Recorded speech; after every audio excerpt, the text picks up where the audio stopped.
पिछली वीडियो में हमने ये डिस्कस किया था कि स्टॉक मार्केट क्या होता है, स्टॉक्स क्या होते हैं, शेयर मार्केट कैसे काम करता है, इस तरह के बेसिक्स मैंने आपको बताए थे पिछली वीडियो में। ओके, इस वीडियो में हम डिस्कस करने वाले हैं कि स्टॉक सेलेक्ट कैसे करना है। स्टॉक मार्केट समझ तो लिया, लेकिन हम क्यों कर रहे हैं ये काम? हम कर रहे हैं पैसे कमाने के लिए। तो कौन से शेयर्स हम सेलेक्ट करें जिनमें हमारा पैसा बन सकता है, ये इस वीडियो में हम डिस्कस करेंगे।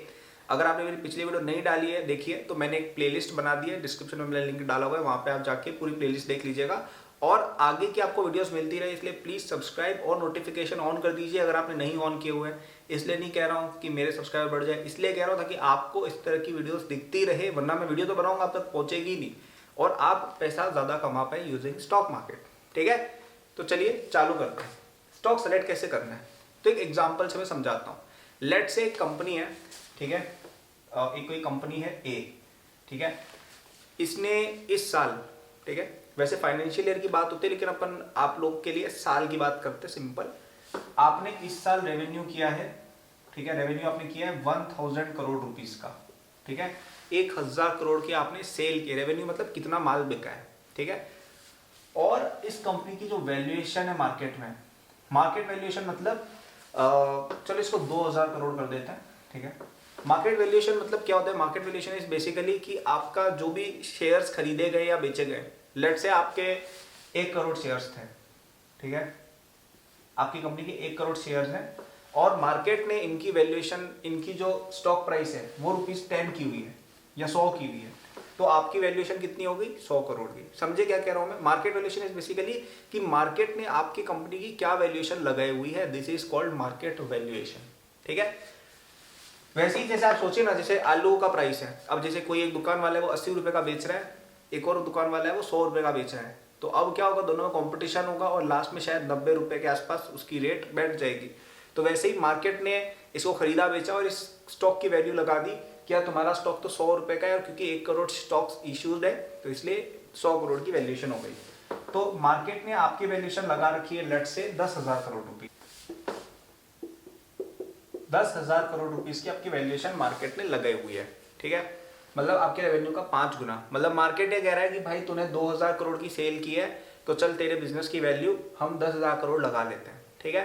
क्या ये डेटा इनफ है? नहीं, क्योंकि अब आप बोलेंगे कि ठीक है यार 10,000 करोड़ की एक कंपनी है तो इसका रेवेन्यू तो चलो हुआ है, इसका प्रॉफिट कितना हुआ? क्योंकि हमें तो प्रॉफिट से मतलब है यार। सब बिग कंपनी ने 100 लाखों रुपए का माल बेच दिया, करोड़ों रुपए का माल बेच दिया, लेकिन मुनाफा नहीं कमाया, तो क्या मतलब ऐसी कंपनी का? आप एक ऐसा बिजनेस करना चाहोगे जिसकी 1000 करोड़ की अर्निंग है, मतलब रेवेन्यू है, लेकिन उसमें प्रॉफिट 10 करोड़ हो रहा है? या आप एक ऐसा बिजनेस करना चाहोगे जो चलो 100 करोड़ की सेल कर रहा है लेकिन वो 30 करोड़ का मुनाफा करके दे रहा है? आप कौन सा बिजनेस करना चाहोगे?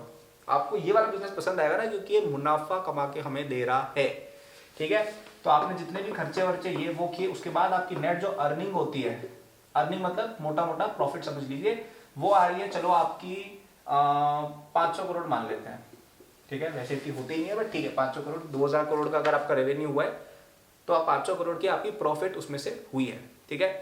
तो अब इसमें एक रेशियो निकल के आता है जो काफी इंपॉर्टेंट हमारे लिए रहता है, ठीक है, वो ये रहता है प्राइस अपॉन अर्निंग रेशियो, ठीक है, या पीई रेशियो हम इसको बोलते हैं। और ये सबसे इंपॉर्टेंट चीज अपनी रहती है शेयर मार्केट में, one of the most important, this is not the only metric, लेकिन ये काफी अच्छा मेट्रिक होता है ये बताने का कि आपका जो भी शेयर आप लेने वाले हो वो क्या आपको सही भाव पर मिल रहा है या कम भाव पर मिल रहा है, ठीक है, या ज्यादा भाव पर मिल रहा है। तो इसके केस में प्राइस अपॉन अर्निंग रेशियो आप ऐसे समझ सकते हो कि आपके जो कंपनी जो भी आप कंसिडर कर रहे हो उसकी टोटल कितनी प्रॉफिट हुई है, कितनी अर्निंग हुई है, डिवाइडेड बाय उसका मार्केट वैल्यूएशन या मार्केट कैप कितना है। तो यहाँ पे हमारी अर्निंग कितनी हुई है, या इसको आप ऐसे देख लो, इसको, हाँ, तो प्राइस कितना है, कंपनी का वैल्यूएशन कितना है 10,000 करोड़, ठीक है, और अर्निंग कितनी है 500 करोड़, यानी कि इसका पी रेशियो आ गया 20 का, ठीक है। यानी कि आप अगर इसका एक शेयर लेते हो, अगर वो शेयर 1 रुपए का मुनाफा कमा के दे रहा है तो आपको उस शेयर को खरीदने के 20 रुपए देने पड़ेंगे, ठीक है। इसको अपन एक और तरीके से भी समझ सकते हैं कि आपकी कंपनी का share price divided by earning per share. अभी अर्निंग पर शेयर क्या होता है, तो अपन चलो ये मान लेते हैं कि इस कंपनी का ना 100 रुपए का शेयर है, ठीक है, और अगर 100 रुपए का शेयर है और इसकी वैल्यूएशन इतनी है, यानी कि कितने शेयर इश्यू हुए होंगे 100 करोड़। क्यों? क्योंकि 100 करोड़ शेयर इश्यू हुए हैं, उसको अगर अपन 100 रुपीज एक शेयर के भाव से मल्टीप्लाई करें तो टोटल कितनी वैल्यू आ जाएगी कंपनी की 10,000 करोड़। तो 100 करोड़ इसके शेयर्स इश्यू हुए हैं, ठीक है, जिसकी टोटल प्रॉफिट कितनी हुई है 500 करोड़, यानी कि 1 शेयर की कितनी प्रॉफिट हुई है 5 रुपीस, ठीक है। तो यानी इस कंपनी का अर्निंग पर शेयर, मतलब एक शेयर की कितनी रुपीस की अर्निंग हुई है वो है 5 रुपए। तो वो हो गया आपका अर्निंग ये वाला। प्राइस यानी शेयर प्राइस कितना है, तो शेयर प्राइस कितना था 100 रुपए, तो वही का वही आ रहा है, ठीक है। एक ही बात है, मैथ्स की बात है यार, कोई इसमें इतना सोचने का नहीं है कि अरे यार सेम कैसे आ गया, यार सिंपल बात है यार, इसमें शेयर से मल्टीप्लाई करके रेशियो लिया था, इसमें नॉर्मल रेशियो ले लिया। तो चलो ये आप समझ गए कि प्राइस अपॉन अर्निंग रेशियो क्या होता है। अब मैं आपसे एक सवाल पूछता हूँ, मुझे कमेंट्स में बताना, आप कौन सी कंपनी खरीदना पसंद करोगे? ऐसी कंपनी जिसका प्राइस टू अर्निंग रेशियो ज्यादा है, यानी 1 रुपया कमाने के लिए आपको ज्यादा कीमत देनी पड़ रही है, या आपको एक ऐसी कंपनी ज्यादा पसंद आएगी जिसमें 1 रुपया कमाने के लिए आपको कम पैसे देने पड़ रहे हैं? ऑब्वियस सी बात है, जिसमें कम पैसे देने पड़ रहे हैं। क्यों? क्योंकि हमें मतलब किससे, 1 रुपया कमाने से, हमें प्रॉफिट कमाने से मतलब है। या आप ऐसे सोचिए, आपका कोई धंधा है, ठीक है, आपको कोई धंधा है, आप जैसे आपको कोई दुकान खरीदनी है, आपको कोई बिजनेस परचेस करना है, एक कोई दुकान है, वो अपनी दुकान बेचना चाह रहा है, वो कह रहा है कि मैं 1 करोड़ रुपए में बिजनेस आपको बेचूंगा। जैसे एक दुकान है वो 20 लाख रुपए का प्रॉफिट जनरेट करती है साल का, और वो आपसे मांग रहा है 1.5 करोड़ रुपए। एक और दुकान है वो भी 20 लाख रुपए का प्रॉफिट कमाती है हर साल, वो आपसे मांग रहा है 2 करोड़ रुपए। आप बताइए कौन सा ज्यादा फायदे का सौदा है? ये ज्यादा फायदे का सौदा है। क्यों? क्योंकि वो कम रुपए में सेम मुनाफा कमाने वाली दुकान मिल रही है। तो ये वाला शेयर बेटर है, ये वाली कंपनी बेटर है, इसका शेयर आप खरीदना चाहेंगे। तो ये एक मैट्रिक हुआ जो one of the most important metric होता है कि भाई मैंने शेयर तो खरीद लिया, लेकिन इससे मेरे को कितना फायदा हो रहा है, कितना फायदा है। अब जैसे सेम कंपनी होती, ये वैल्यूड होती 20,000 करोड़ पर, तो इसकी कितनी आ जाती पी रेशियो, इसकी पी रेशियो आ जाती 40। यानी आपको अगर 1 रुपया कमाना है, मतलब आपको अगर 1 रुपए की प्रॉफिट वाली आपको एक कंपनी चाहिए, तो आपको उस कंपनी के 40 रुपए देने पड़ेंगे। इसको अपन एक और तरीके से समझ सकते हैं, आपने चलिए आप किसी चीज में इन्वेस्ट क्यों करते हो, आप पैसे क्यों डालते हो किसी चीज में, इस एक्सपेक्टेशन से कि आपको पैसा आपको वापस मिल जाएगा और आपको कुछ बेनिफिट भी होगा। जैसे आपने खेत खरीदा, ठीक है, आपने 1 करोड़ रुपए का खेत खरीदा, ठीक है, मतलब 80 लाख रुपए का खेत समझ लो, और 20 लाख रुपए का आपने इक्विपमेंट वगैरह खरीदा, ट्रैक्टर हो गया, फसल हो गए, बीज हो गए, ये वो जो भी है, ठीक है। और आपने ये एक्सपेक्टेशन की कि यार ये मुझे 10 लाख रुपए का मुनाफा अगर साल का कमा के देगा, ठीक है, तो आपका पैसा रिकवर होने में कितने साल लग रहे हैं? 10 साल लग रहे हैं। आपने 1 करोड़ रुपए खेत में इन्वेस्ट किए थे, और 10 साल में ये पैसे आपको वापस रिकवर हो जाएंगे। क्यों? क्योंकि आप 10 लाख रुपए हर साल का कमा रहे हो, मुनाफा, रेवेन्यू नहीं। आपने लेट्स से 30 लाख रुपए की क्रॉप की थी, खेती की थी, और उसमें 10 लाख रुपए का मुनाफा बच गया। तो अब आप क्यों खरीद रहे हो ये खेत, आप क्यों कर रहे हो, इतनी मेहनत क्यों कर रहे हो? पागल तो नहीं हो? आप इसलिए कर रहे हो। क्यों? आप ये सोच रहे हो कि अरे यार मैंने 1 करोड़ रुपए का लोन लिया था, या जैसे भी मैंने पैसे लगाए अपनी सेविंग से, अब मैं 10 साल अगर मेहनत करूंगा तो 10 लाख रुपए पर साल मेरे को मिलेंगे, तो 10 साल में मेरा सारा पैसा मुझे वापस मिल जाएगा, उससे मेरी सेविंग्स भी वापस हो जाएगी, और मेरे पास खेत का खेत हो गया। आप इस एक्सपेक्टेशन से कहीं ना कहीं अगर जो भी आपने खेती बाड़ी शुरू की इसलिए कर रहे हो। तो वैसे ही आप क्यों काम कर रहे हो शेयर मार्केट में, आप एक्सपेक्टेशन रख रहे हो कि यार अगर मैं पीई रेशियो 20 का एक शेयर लेता हूं, यानी कि 20 साल में मेरी कैपिटल रिकवर हो जाएगी। 20 साल के अंदर मैंने इस कंपनी को लेट से 20 रुपए दिए थे, ये 1 रुपया कमाती है, मतलब मैंने 20 रुपए देके एक शेयर परचेज किया इस कंपनी का लेट से, तो ये जो शेयर है ये 1 रुपया मुझे कमा के दे रहे हैं, यानी 20 साल में मेरे पैसे रिकवर हो जाएंगे। अब ठीक है 20 साल फिर भी चलेगा, 40 साल तक हम जिंदा रहेंगे नहीं जिंदा रहेंगे क्या पता यार। तो ये पी रेशियो थोड़ा ज्यादा हो गया। तो एक मैट्रिक हम जो समझ सकते हैं शेयर मार्केट में वो ये है कि पीई रेशियो अगर कम है तो स्टॉक वैल्यूएबल आपके लिए ज्यादा है, मतलब in the sense stock valuable ज्यादा नहीं, इन द सेंस कि आपके लिए डिजायरेबल है वो स्टॉक। क्यों? क्योंकि आपको सस्ते दाम पर वो स्टॉक मिल रहा है फॉर द सेम अर्निंग। जैसे मैं आपको एक्सरसाइज से समझाता हूँ, एक कंपनी है उसका पी रेशियो, दो कंपनियां सेम सेक्टर में सेम प्रॉफिट है, सब कुछ सेम है, लेकिन एक कंपनी है उसका पी रेशियो 13 चल रहा है, एक कंपनी उसका पी रेशियो चल रहा है 33। कौन सी कंपनी आप लेना पसंद करोगे? अगर सब कुछ बाकी सेम है, मतलब प्रॉफिट भी सेम मिल रहा है, सब कुछ सेम है, रेवेन्यू भी सेम है, प्रॉफिट भी सेम है, लेकिन एक कंपनी है उसकी वैल्यूएशन ज़्यादा है, वो ज़्यादा पी रेशियो पर ट्रेड कर रही है मार्केट में, उसको खरीदने के लिए आपको 33 रुपये देने पड़ रहे हैं, यहाँ पे आपको 13 रुपये में 1 रुपये की अर्निंग मिल रही है। तो आप ये वाला शेयर लेना पसंद करोगे क्योंकि सस्ता मिल रहा है। सब्जी हम कौन सी लेते हैं? जो सस्ती मिल रही होती है वो वाली लेते हैं, प्रोवाइडेड क्वालिटी वगैरह सेम है। लेकिन अब यहाँ पे एक सवाल आएगा कि मार्केट ऐसा अलाउ क्यों कर रहा है? भाई ऐसा क्यों अलाउ कर रहा है मार्केट कि ये कंपनी 13 रुपए की पी रेशियो 13 की पी रेशियो पर क्यों अवेलेबल है? हिसाब से तो क्या होना चाहिए, अगर ये चीज़ सस्ती मिल रही है तो मार्केट को इसको ज़्यादा खरीद के महंगा कर देना चाहिए और सब कुछ सेम भाव का हो जाना चाहिए। वैसे ही जैसे कोई अगर आलू 80 रुपये का बेच रहा है और एक बंदा 100 रुपये का बेच रहा है तो सब लोग जाके 80 वाले से खरीदने लग जाएंगे, फिर 80 वाले के भाव बढ़ जाएंगे, वो 90 रुपये का कर देगा आलू, फिर 100 रुपये वाला बोलेगा अरे मैं भी 90 में बेच रहा हूँ, मैं तो 89 में बेचने को तैयार हूँ, सब वापस वहाँ चले जाएंगे। तो इक्विलिब्रियम क्यों सेटअप नहीं हो रहा है, समझते हैं। तो ये जो पीई रेशियो है ना, पीई रेशियो जो है ये बेसिकली क्या बताना चाह रहा है, पी रेशियो क्या बताना चाह रहा है कि 1 रुपीस का प्रॉफिट अगर आपकी कंपनी जनरेट कर रही है तो उसके लिए कस्टमर्स या जो शेयर प्राइस, जो शेयर होल्डर्स कितना रुपया देने को तैयार है। ठीक है, एक दूसरे एग्जांपल समझते हैं अपन। ठीक है, लेट्स से एक दुकान है, ठीक है, ये बनी हुई है हाईवे पर। ठीक है, इस दुकान में ट्रक वाले आके आपने लेट्स से ढाबा खोल रखा है, ठीक है, हाईवे पर। अब ढाबा हाईवे वाले तो बड़े अच्छे चलते हैं यार, कार वाले आके रुक के खा के जाते हैं, ट्रक वाले खा के जाते हैं, तो बहुत बढ़िया धंधा चलता है। और एक और दुकान है, ठीक है, वो के अंदर जाके हूँ ऐसे यहाँ पे, ठीक है, समझो क्या कह रहा हूँ मैं। ये दुकान है अच्छी लोकेशन पर है, ये दुकान खराब लोकेशन पर है। मुझे एक सिंपल सी बात बताओ, ठीक है, अब जैसे ये वाली दुकान है, इसका साल का महीने का 1 लाख रुपए पर मंथ का प्रॉफिट इसका हो जाता है, और ये वाली दुकान का भी 1 लाख पर मंथ का प्रॉफिट हो जाता है। ठीक है, दोनों का सेम प्रॉफिट है। अब ये वाला कैसे कर रहा है प्रॉफिट, इसने कुछ तो मार्केटिंग ज्यादा की होगी, इसकी बड़ी दुकान होगी, जो भी इसने किया, लेकिन इसकी दुकान अंदर है, सेम बिजनेस में दोनों, ये भी उतना ही पैसा कमा रहा है महीने का, ये भी उतना ही पैसा कमा रहा है। मैं आपसे एक सिंपल सा सवाल पूछना चाहूंगा, क्या ये दोनों दुकानों की कीमत सेम होगी? क्या यहाँ पे लैंड की कीमत सेम होगी? नहीं, यहाँ पे महंगी होगी। क्यों? क्योंकि हाईवे पर है, ये अंदर है। ठीक है, अब ये बहुत ही क्रूड एग्जांपल है, इसको मुझे पता है थोड़ा लिटरली मत ले लेना, मैं आपको समझाने पर्पज से ही बता रहा हूँ, और बाय द वे पूरी वीडियो समझाने पर्पज से ही है। मैं आपको रिकमेंड नहीं कर रहा हूँ कि किसी कंपनी का शेयर ले लो, मैं ये नहीं कह रहा हूँ कि इस बेसिस पे इन्वेस्टिंग कर दो, वो आपकी कॉल है, मैं आपको यहाँ पे सिखाने आया हूँ। ठीक है, नॉट इन्वेस्टमेंट एडवाइस। अब ये वाली जमीन क्लियर है कि महंगी होगी। ठीक है, अब ये क्यों महंगी है, मतलब क्या कहना चाह रहा हूं मैं कि ये दोनों कंपनियां, ये दोनों के दोनों जो बिजनेसेस है सेम अर्निंग कर रहे हैं, लेकिन फिर भी लोग इसके लिए ज्यादा पैसे देने को तैयार होंगे। क्यों तैयार होंगे, समझते हैं। ये दुकान हाईवे पर है, ठीक है, यहाँ पर इलेक्ट्रिसिटी का इशू नहीं है, यहाँ पर पानी का इशू शायद नहीं, या कस्टमर आसानी से आ जाते हैं, जो भी है, ये ज्यादा वैल्यूएबल मानते हैं लोग, मैं और हम इसको वैल्यूएबल मानेंगे। ये कहीं अंदर दूर दराज है, पहुंचने में दिक्कत हो रही है, लोग कम आ रहे हैं, लैंड की वैल्यू कम है, बहुत चीजें यार जिनकी वजह से इस बिजनेस की हम वैल्यू कम लगाएंगे, इस वैल्यू की हम ज्यादा लगाएंगे।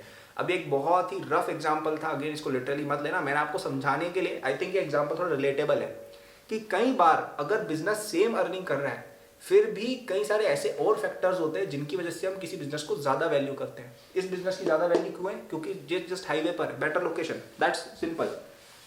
तो अपन समझने की कोशिश करते हैं कि क्या क्या फैक्टर्स हैं जो इस पी रेशियो को इन्फ्लुएंस कर सकते हैं, और क्या क्या फैक्टर्स आपको और देखने चाहिए। ठीक है, अब हम अपने दिमाग से थोड़ा सोचने की कोशिश करते हैं कि यार कंपनियों में क्या क्या डिजायरेबल चीज़ें हैं। आप कोई शेयर खरीदना चाह रहे हो, उसमें क्या क्या डिजायरेबल चीज़ें हो सकती है। पहली डिजायरेबल चीज़ है कि वो कंपनी प्रॉफिट जनरेट कर रही है, और बहुत सारा प्रॉफिट जनरेट कर रही है।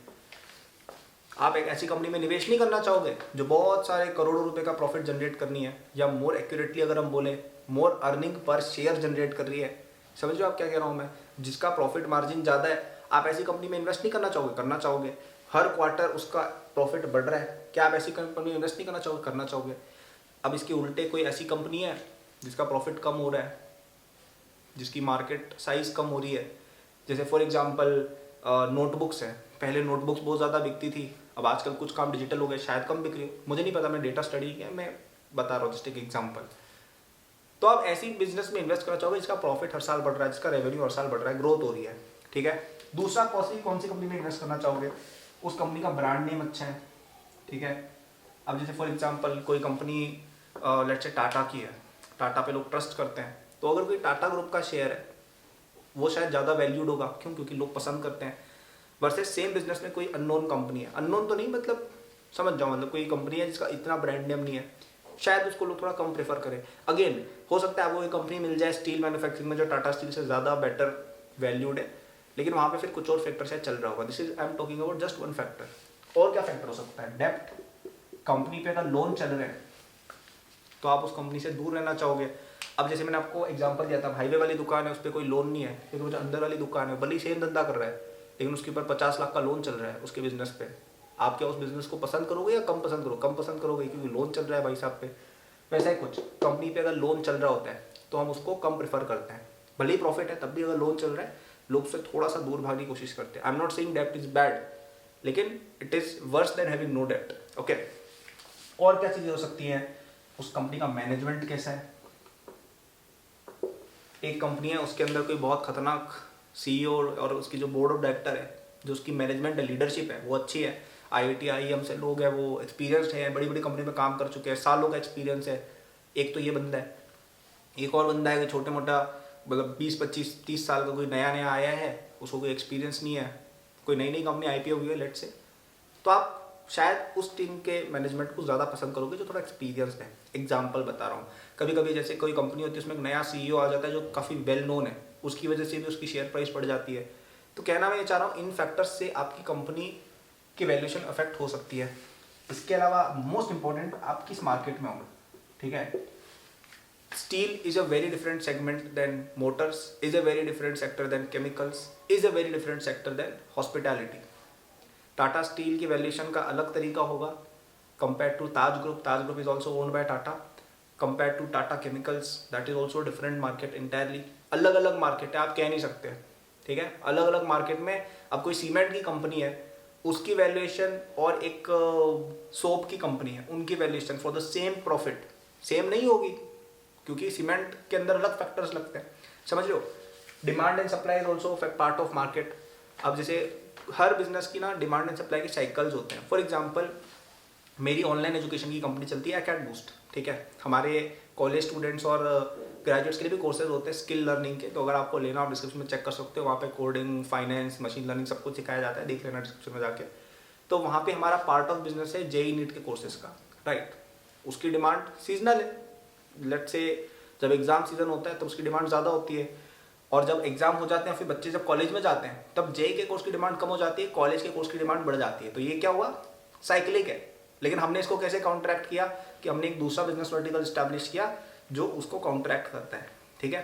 तो यहाँ पे, लेकिन अगर हम केवल JEE का बिजनेस ही कर रहे होते तो वहाँ पे नहीं होते ये चीज़, वहाँ पे डिफिकल्टी आती, राइट। तो एक सीजनैलिटी है इन पार्ट ऑफ बिजनेस। केवल एक जगह है जहाँ पे सीजनैलिटी नहीं होती, वो है FMCG। FMCG बोले तो फास्ट मूविंग कंज्यूमर गुड्स, मतलब तेल, घी, शक्कर, ऑयल तो मैंने वापस बोल दिया, और क्या क्या मतलब समझो इस तरह की चीज़ें, सिगरेट्स, जो लोग डेली यूज़ करते हैं, अल्कोहल, फूड, दाल, रोटी, आटा, चावल, ये सब चीज़ें जो डेली कंज्यूम होती है वो चीज़ें FMCG गुड्स होती है, उनकी सप्लाई कांस्टेंट होती है मोर और लेस। अदरवाइज सब बिजनेस में साइक्लिक चीज़ें रहती है, तो वो भी आपके मार्केट में आ गई। ये सारे फैक्टर्स डिसाइड करते हैं कि आपकी कंपनी किस तरह से वैल्यूड होगी, ठीक है। फॉर एग्जाम्पल मैं समझाता हूँ, एक कंपनी है, दो कंपनियां, दोनों का 500 करोड़ का प्रॉफिट हो रहा है, ठीक है। दोनों कंपनियां 500 करोड़ का प्रॉफिट साल में निकाल रही है, आपको दोनों को वैल्यू करना है, ठीक है। और दोनों की दोनों सेम मार्केट में है, तो ये वाला फैक्टर नहीं लग सकता। दोनों की दोनों लेट से IT सेक्टर में compete कर रही है, ठीक है। मैनेजमेंट, हाँ, अब एक कंपनी है, A कंपनी और एक B कंपनी है। अब एक कंपनी है B, ये कंपनी का मैनेजमेंट इतना अच्छा शायद नहीं है, इस कंपनी का एक्सपीरियंस मैनेजमेंट है। B वाली कंपनी है, उसके ऊपर चल रहा है 5,000 करोड़ का लोन चल रहा है, ठीक है। 20,000 करोड़ की इसकी वैल्यूएशन थी, जो भी 5,000 करोड़ का इस पे लोन चल रहा है let's say. Brand name A है, वो एक बहुत बड़े ब्रांड की टाटा ग्रुप की कंपनी है लेट्स से, और ये ठीक है जो भी है, प्रॉफिट तो दोनों का सेम ही है। तो अब मुझे खुद आप बताइए कि मार्केट किस कंपनी को ज़्यादा वैल्यू करेगा। मोस्ट लाइकली मार्केट इस कंपनी को ज़्यादा वैल्यू करेगी, इसके फैक्टर में चीज़ें ज़्यादा है। तो इसकी वैल्यूएशन कितनी आ गई, इसकी वैल्यूएशन चलो आ गई अपनी, इसकी वैल्यूएशन अपन कितनी कर दी, मैंने 10,000 करोड़ लिखा था ना शायद, हाँ। इसकी वैल्यूएशन अपन ने चलो हो गई 20,000 करोड़ हो गई, यानी कि P/40। मतलब कि ये नहीं बता रहा कि ये शेयर अच्छा है बुरा, कुछ नहीं बता रहा है, ये बस ये बता रहा है कि अगर ये 500 करोड़ का रेवेन्यू कर रही है ना, तो सॉरी प्रॉफिट कर रही है, तो मार्केट ने इन सब फैक्टर्स को देखते हुए इस कंपनी की वैल्यू लगा दी 20,000 करोड़। अब इस कंपनी की वैल्यू इन्होंने कितनी लगाई, इस कंपनी की वैल्यू इन्होंने लगाई केवल 8,000 करोड़ ही लगाई। क्यों लगाई, क्योंकि अब आप देखिए ना, सेम प्रॉफिट जनरेट कर, लेकिन कोई भी बंदा इन्वेस्ट करने जाएगा वो देखेगा अरे यार ये कंपनी पे तो लोन भी नहीं है, अरे इस कंपनी की तो मैनेजमेंट भी अच्छी है, अरे ये तो टाटा ग्रुप की कंपनी है, इसमें पैसा डालते हैं। ये कंपनी, अरे इस पे तो लोन चल रहा है यार, 5,000 करोड़ का लोन चल रहा है, 5,000 करोड़ का लोन चल रहा है यार, तो ये कहीं ना कहीं हमारे लिए थोड़ी अवॉइडेबल कंपनी बन जाएगी। अब 5,000 करोड़ का लोन चल रहा है, इससे रिलेटेड एक और चीज़ मैं बताता हूँ। एक होता है डेब्ट टू इक्विटी रेशियो, ठीक है, ये थोड़ा साइड कॉन्सेप्ट है। ये क्या होता है, बेसिकली आपकी कंपनी का टोटल डेट 8,000 कितने का लोन रखे इस पे अपन, इसका लोन अपन ने कितनी पर, चलो 1,000 करोड़ का लोन मान लो, ठीक है, या 4,000 करोड़ का लोन मान लो इस कंपनी पे आप, ठीक है, बी कंपनी पे 4,000 करोड़ का लोन चल रहा है। इसकी वैल्यूएशन कितनी मैंने बताई, 8,000 करोड़, 0.5, यानी कि उस कंपनी की कितनी जो टोटल मार्केट कैप है उसको कितना परसेंट डेप्ट है, ये होता है डेप्ट टू इक्विटी रेशियो। आप चाहेंगे डेप्ट टू इक्विटी रेशियो कम से कम हो, ठीक है। अब कुछ कंपनियों में डेट होता ही है, जैसे बैंकिंग कंपनीज आप देखेंगे उन सब में 4, 5, 6 का भी चल रहा होता है कई जगह डेप्ट टू इक्विटी रेशियो, मतलब कि कंपनी की वैल्यू अगर ₹1 है तो उस पर ₹8 का लोन चल रहा है, ठीक है। तो बैंक एक सेक्टर है, वहाँ पे लोन, ठीक है, वो एक अलग चीज़ है, सेक्टर टू सेक्टर है। देखो बैंक में लोन इज अलाउेबल और वो लोन पे ही चलती है वो पूरी इंडस्ट्री, राइट। कुछ सेक्टर्स में इट्स नॉट अलाउेबल। तो कहना मैं चाह रहा हूँ कि डेब्ट टू इक्विटी रेशियो भी आप देख सकते हैं कि कंपनी का लो हो, लेकिन अगेन ये सारी चीजें सेक्टर टू सेक्टर डिपेंड करती है। कई सारे ऐसे सेक्टर है जो लोन पे चलते हैं, वहाँ पे सब कंपनियों का आपको लोन मिलेगा, लेकिन आप इन बेसिस पे डिसाइड कर सकते हो कि कौन सी कंपनी ज्यादा वैल्यूएबल है या नहीं है। तो अब यहाँ पे इसका पी रेशियो कितना आ रहा है, आई थिंक 16 आएगा, ठीक है। तो अब क्या हम ये कंपनी लेगी, ये कंपनी ले, आप पूछोगे कि यार आपने हमें इतनी तामझाम तो बता दी, स्टॉक कौन सा सेलेक्ट करें। तो अब वो आप पे, आपको किस प्रकार की इन्वेस्टिंग करनी है, ठीक है। अब मैं तो पर्सनली इस कंपनी को लेना पसंद करूंगा। मैं पर्सनली ऐसे इन्वेस्ट करता हूँ, मैं उस कंपनी में इन्वेस्ट करता हूँ जिसका जो उसका सेक्टर का जो एवरेज है उससे कम पी रेशियो। क्यों, क्योंकि ये कंपनी ओवर वैल्यूड है, इन द सेंस कि यार ये कंपनी का ना, जैसे ये जो सेक्टर है IT सेक्टर है, इसका लेट से एवरेज पी रेशियो 25 बैठ रहा है। मतलब इस कंपनी में लेट से मार्केट में 10 कंपनी है, उनका एवरेज पी रेशियो 25 बैठ रहा है। एवरेज पी रेशियो कैसे देख सकते हो, आपको जैसे किसी शेयर का एनालिसिस करना होता है, आप गूगल क्या करो, लेट से कंपनी ए शेयर प्राइस, लेट से टाटा स्टील शेयर प्राइस, तो आपको बहुत सारी वेबसाइट्स मिल जाएंगी, मनी कंट्रोल वगैरह, उन पर जाना, तो उनमें नीचे एनालिसिस की होती है, लिखा होता है कि इस सेक्टर की एवरेज पीई कितनी है।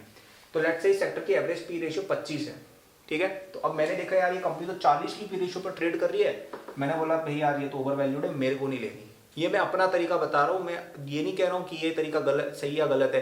कई लोग ये वाली कंपनी में इसलिए जाते हैं कि इस कंपनी में मोमेंटम अच्छा चल रहा है, तो चलो इसके ऊपर राइड करते हैं अपन, ठीक है, वो भी होता है। तो मैंने बोला कि ये कंपनी देखता हूँ, लेकिन फिर मैंने देखा क्या कि इस पर तो डेप्ट बहुत ज़्यादा है, इसको मुझे नहीं लेना फिर, क्योंकि मुझे डेप्ट वाली कंपनीज पसंद नहीं आती हैं। अब मुझे एक और कोई कंपनी सी दिख गई, ठीक है, इसी सेक्टर में, लेट से मुझे IT सेक्टर में इन्वेस्ट करना ही करना था, और मुझे एक और कंपनी सी दिख गई। सी का पी रेशियो बैठ रहा है 21, इसका डेब्ट टू इक्विटी रेशियो है 0.1, ठीक है, चलेगा यार, इतना तो लोन चलता है, थोड़ा बहुत तो सब पे होता ही है। इसकी प्रॉफिट भी ग्रो हो रही है, इसका मैनेजमेंट भी मुझे ठीक लगा, ब्रांड नेम वगैरह ठीक है, उतना भी वो नहीं है, मतलब इतनी चीज़ें मुझे दिख गई। मैंने सोचा यार ये शेयर मुझे ठीक लग रहा है, फिर मैं इसके स्टॉक प्राइस पर गया, ठीक है। आप सर्च करेंगे कि लेट से कंपनी सी थी HCL, ठीक है, आपने डाला HCL स्टॉक प्राइस, आपने HCL का स्टॉक प्राइस डाला, आपने उसकी 5 साल की हिस्ट्री निकाली, आपने देखा कि ये शेयर ऊपर जा रहा है, बस अभी थोड़ा सा डाउन है। तो मुझे क्या लगा कि यार इस कंपनी में अच्छा मोमेंटम है, पिछले 5 साल में 150% ग्रो हुई है, ठीक है, मुझे लगा यार अच्छा मोमेंटम है और अभी प्राइस डाउन भी है थोड़ा सा, पी रेशियो भी इसका अच्छा चल रहा है, डेब्ट भी अच्छा है, तो इसमें मैं इन्वेस्ट कर सकता हूँ। मेरा एनालिसिस का तरीका ये रहता है। अब इसमें बहुत तरह के एनालिसिस हो सकता है, कई तरह के लोग अजीबोगरीब बहुत तरीके की अंदर डेप्थ में घुसते भी है लोग, और ये बहुत ही बेसिक बातें बताई है मैंने आपको, ये बहुत ही बेसिक है, ये तो ऑलमोस्ट हर इन्वेस्टर करता ही है, लेकिन these are some of the things to look at while investing in companies, these are the things that I look at, ठीक है। अब यूजली एक बहुत अच्छा क्राइटेरिया जो मैं और यूज करता हूँ इन्वेस्टिंग के लिए, वो है कि कंपनी में यूजली निफ्टी के अंदर वाली ही देता हूँ। निफ्टी क्या होता है, Nifty is the collection of top 50 stocks of India, top 50 on the basis of market cap, ठीक है। तो इंडिया की जो टॉप 50 सबसे ज्यादा वैल्यूएशन रखने वाली कंपनी है, जैसे टाटा, जैसे TCS हो गई, मारुति सुजुकी हो गई, रिलायंस हो गई, ITC हो गई, HUL, हिंदुस्तान यूनिलीवर हो गई, इस तरह की कंपनीज जो बहुत ज़्यादा मार्केट कैप रखती है इंडिया में, मैं केवल उन्हीं कंपनीज में इन्वेस्टेड यूजुअली रहता हूँ। हाँ, एक आध एक्सेप्शन हो सकता है। यूजुअली जो टॉप 50 कंपनीज है इंडिया की, उनको मार्केट कैप किसने दी है, जनता ने दी है। जनता ने इन्वेस्ट करके उनके शेयर की वैल्यू बताई कि भाई तुम तो इतने वैल्यूएबल हो, तो जनता ने कुछ सोच के ही किया होगा। ये बेसिकली मेरी रहती है थीसिस।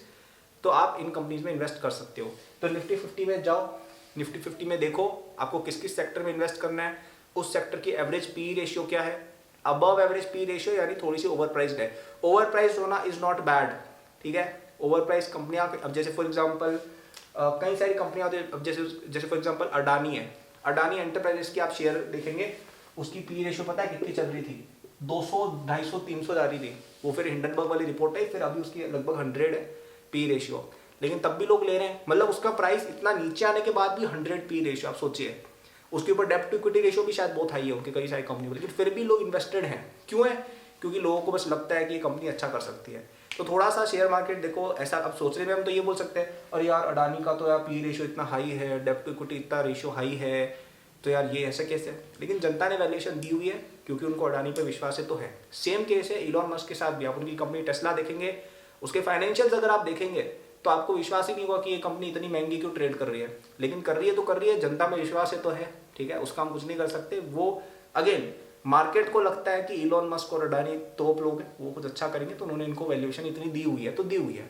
अब आपको कई सारी उल्टी कंपनियां भी मिलेंगी, जैसे फॉर एग्जांपल कई सारी कंपनियां आपको ऐसी मिलेंगी जिनकी पी रेशियो है 5 6, ऐसी वैल्यूएशन पे मिलेंगी, ठीक है। और ये कहीं जा भी नहीं रही है, इनका मूवमेंट भी नहीं हो रहा है, तो वो अब आपके ऊपर है। ज़्यादा पी रेशियो हो रहा है is not necessarily bad, it could be indicator that that company is doing good, तो इसलिए लोगों ने उसको वैल्यूएशन अच्छी कमांड की हुई है।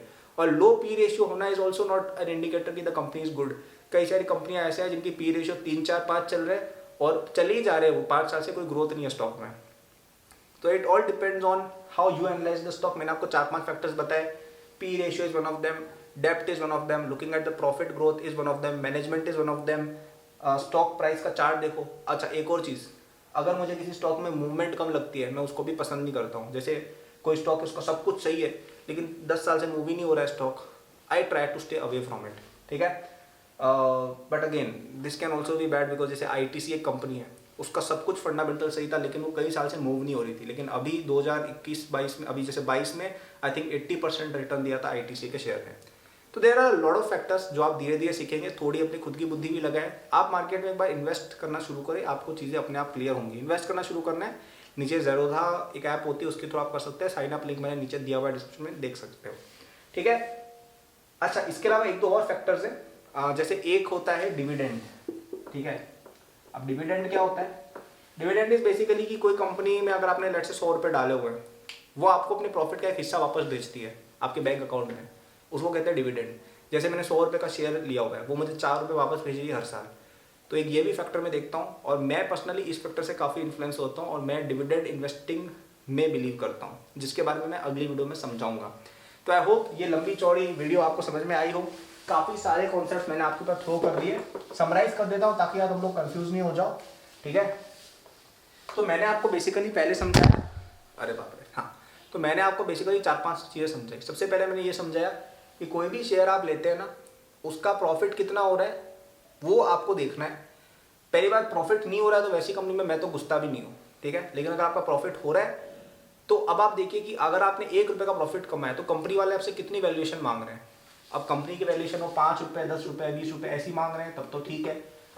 अगर वो बहुत ज़्यादा मांग रहे हैं 500, 200, 100, 80 रुपये, 1 रुपये कमाने के लिए 80 रुपये दो, तो आप उससे दूर रहें। Again depends on the market to market. कई सारे ऐसे सेक्टर है जिनके अंदर 10 का पी रेशियो भी हाई होता है और कई सारे ऐसे सेक्टर है जिनमें 50 का पी रेशियो भी लो होता है, ठीक है। इंडस्ट्री टू इंडस्ट्री है, देखो कोई इंडस्ट्री में ज़्यादा प्रॉफिट होता है, कोई इंडस्ट्री में कम प्रॉफिट होता है। इंडस्ट्री टू इंडस्ट्री, इसीलिए उस सेक्टर की एवरेज पी से कंपेयर किया कीजिए। सेक्टर की पी से अगर कम पी रेशियो है, it's usually a good stock, it's at a low valuation. अब वो लो वैल्यूएशन के 500 कारण हो सकते हैं जो मैंने आपको समझाया है। डेप्ट हो सकता है, मैनेजमेंट हो सकता है, ब्रांड नेम हो सकता है, जस्ट वाइब हो सकती है, लोगों को बस नहीं लेना है तो नहीं लेना है, कोई न्यूज़ आ गई इसलिए नीचे चला गया स्टॉक। तो it could be a myriad of reasons, it could be infinite number of reasons why that stock is over valued और अंडर वैल्यूड। अब आप डिसाइड करिए आपको किस प्रकार की इन्वेस्टिंग करनी है। कुछ लोग होते हैं वो कोई अच्छा मोमेंटम स्टॉक दिखा रहा है, जैसे अडानी ग्रुप के स्टॉक थे, उनको अगर आप फंडामेंटली एनालाइज करेंगे, फंडामेंटली मतलब इस बेसिस पे आपको कुछ लॉजिक नहीं दिखेगा। इन कई सारे लोग उन्होंने अडानी स्टॉक्स में इन्वेस्ट किया था 2019-20 में, आज उनके 10 गुना 20 गुना रिटर्न आ चुके हैं, इवन फॉल के बाद भी आ चुके हैं रिटर्न, ठीक है। It's all a game of कि भाई क्या होता है, प्रेडिक्ट नहीं कर सकते हो, ठीक है। कुछ भी प्रेडिक्शन करना स्टॉक मार्केट में इट्स नॉट पॉसिबल 100% एक्यूरेसी के साथ, वरना तो हम सब लोग करोड़पति बन जाते, राइट। हम क्या कर सकते हैं, हम कुछ बेसिक एनालिसिस कर सकते हैं, उसके बेसिस पे हम डिसाइड कर सकते हैं कौन से स्टॉक मोर और लेस अच्छा परफॉर्म करेंगे, जो मैंने आपको बता दिए तरीके। तो आई होप ये वीडियो पसंद आई हो, लाइक एंड सब्सक्राइब करिए और नोटिफिकेशन ऑन करिए फॉर द नेक्स्ट पार्ट, ताकि आपको नेक्स्ट पार्ट मिले और आप और जान पाए स्टॉक के बारे में। ऑल्सो अगर आपको अपने आप को अपस्किल करना है और ज़्यादा मनी अर्न करनी है through the form of your job और फ्रीलांसिंग, तो आप एकेडबूस्ट के स्किल कोर्सेज एकेडबूस्ट यूनिवर्सिटी पर चेक कर सकते हैं। वहाँ पे आपको coding, machine learning, web development, finance जैसे कई सारे स्किल सिखाए जाते हैं जो आपको और ज़्यादा पैसा कमाने में हेल्प करेंगे। We provide you certification as well, और उस पैसे को आप स्टॉक मार्केट में इन्वेस्ट करके और ग्रो कर सकते हैं। डिस्क्रिप्शन में लिंक दिया हुआ है, आप वहाँ से देख सकते हैं चीज़ें।